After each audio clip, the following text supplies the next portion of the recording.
There's been a lot of discussion on how we are offering diabetes surgery to people who are not grossly obese or not even obese, let's say. So the guidelines have changed as recently as December 2022. And I'll briefly talk to you about these guidelines. So in 1991, the National Institute of Health USA came out with the guidelines which says that you can only operate on somebody who is 35 BMI if they have a disease.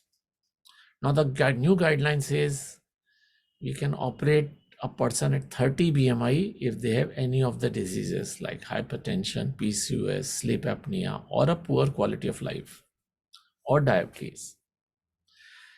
But for Asians and some other ethnicities, the guideline says that if they have an uncontrolled diabetes, I can operate them at 27.5 BMI.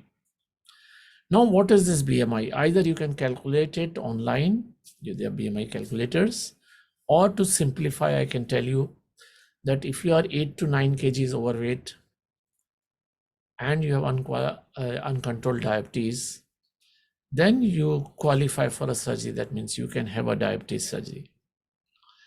If you are about 15 to 17 kg overweight and you have any disease, then you qualify for surgery.